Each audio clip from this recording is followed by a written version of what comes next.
Hello everyone, welcome back once again. Now let us look at the PMOS current mirror. So we shall start by writing the PMOS current mirror. So PMOS current mirror,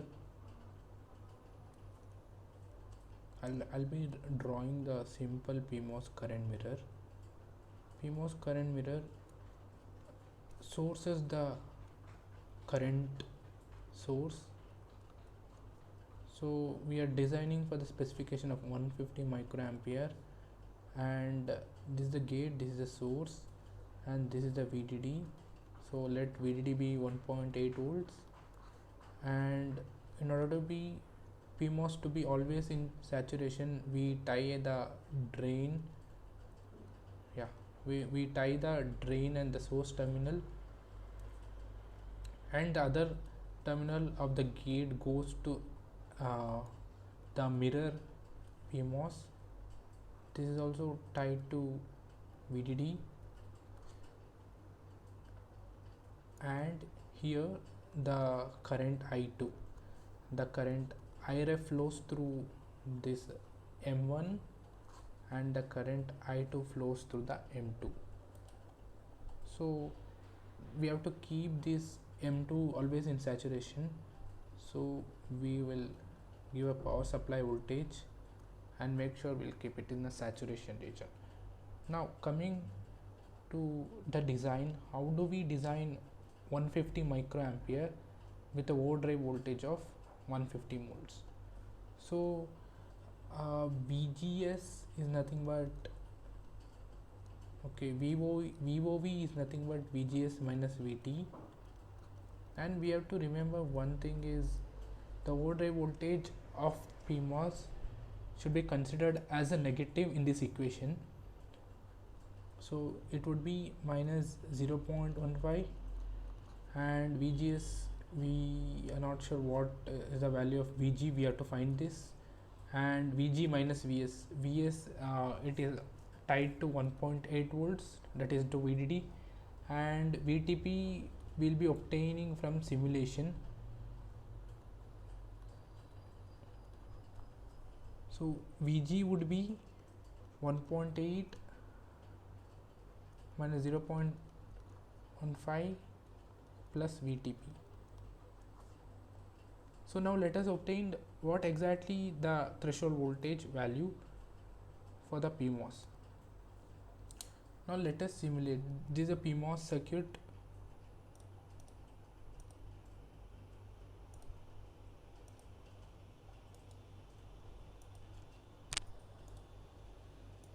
So I'll be running the DC operating point.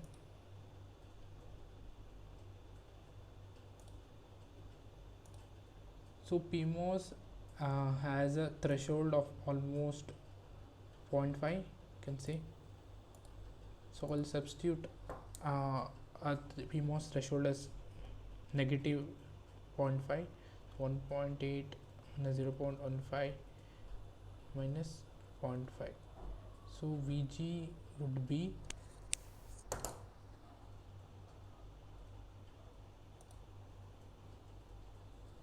1.8 minus 0.15 minus 0.5. So we need a VG of value 1.15 volts.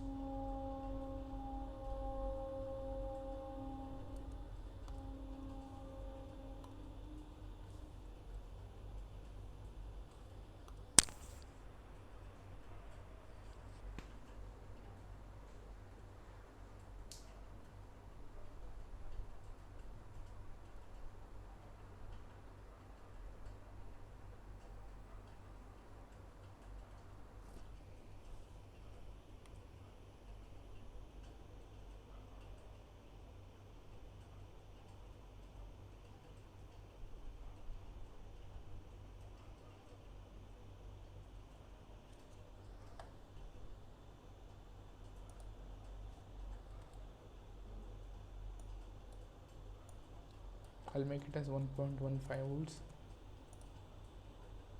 and the width initially I am keeping as 4 micrometer. and let us see what happens.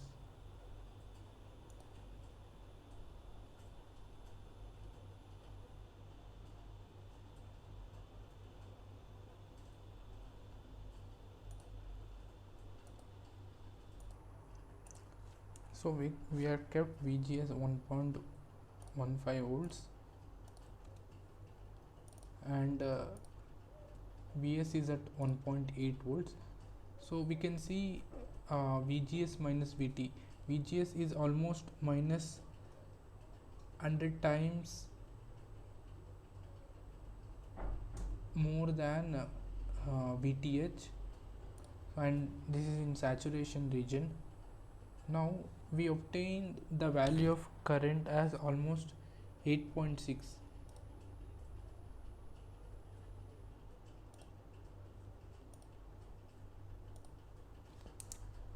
So we are obtaining the current of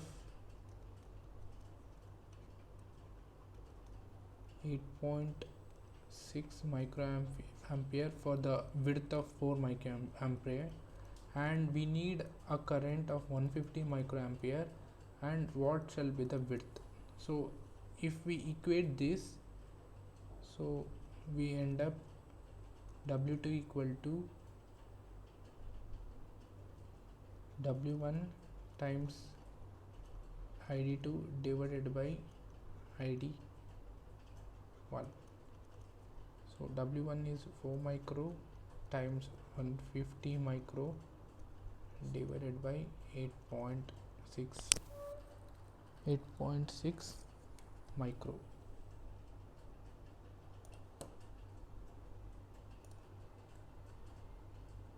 Four into 150 divided by 8.6. So we end up getting width W2 as almost 70 micrometer. So now we shall substitute this 70 width as 70 micro, and let's see what happens to the current.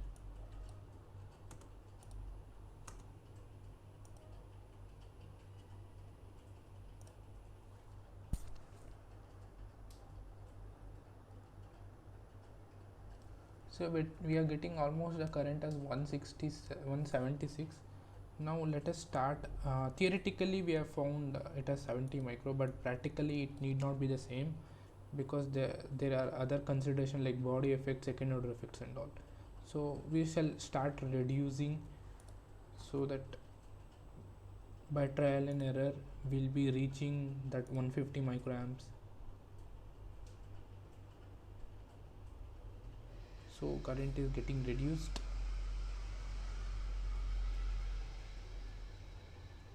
and I'll make it as 60.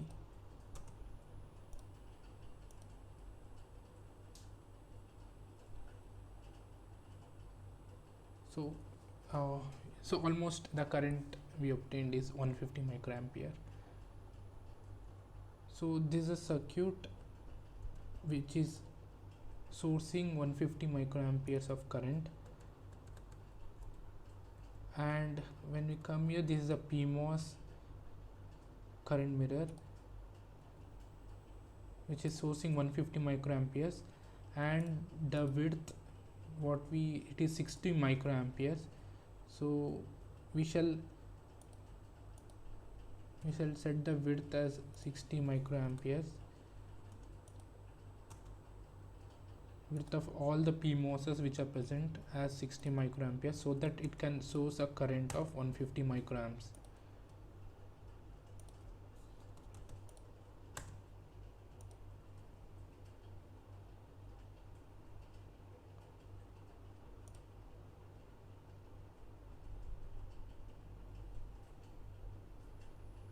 So we can see the current that is flowing through this PMOS, that is M12 PMOS, is 150 microamps, and the current here is 0 amps because this is not in saturation.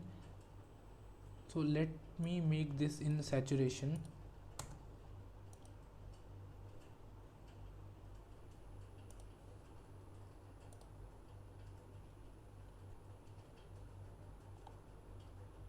So by keeping this is in saturation, the current we are obtaining is almost, we can say, it is greater than 150, but in order to obtain this, in order to make it 150 microampere, we have to reduce this width of M3.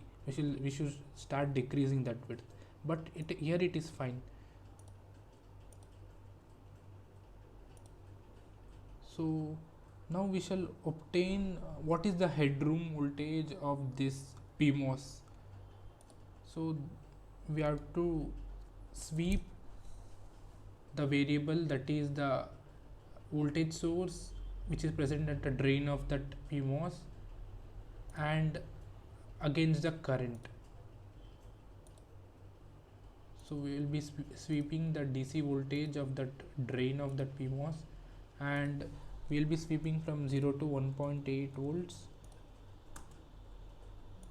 and we'll be plotting the current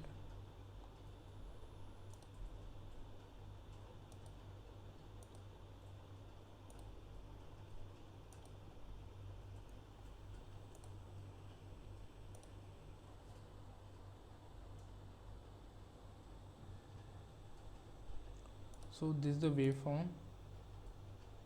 So the x-axis is nothing but the sweep of drain voltage across the PMOS, and the y-axis is the current. So headroom voltage, we can say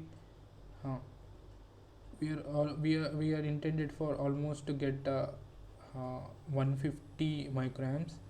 So around, yeah, so we can say like this is almost near to 150 microamps. So the headroom voltage we can see here is from simulation, that is nothing but VDS min to keep the MOSFET in saturation for PMOS. This is nothing but the headroom voltage.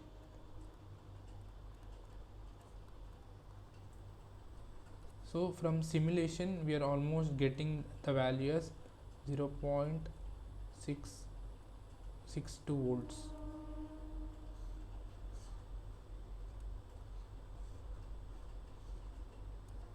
So this is the minimum voltage which is necessary to maintain across the PMOS so that it won't go out of saturation. So this is all about the PMOS. So that's it. Thank you.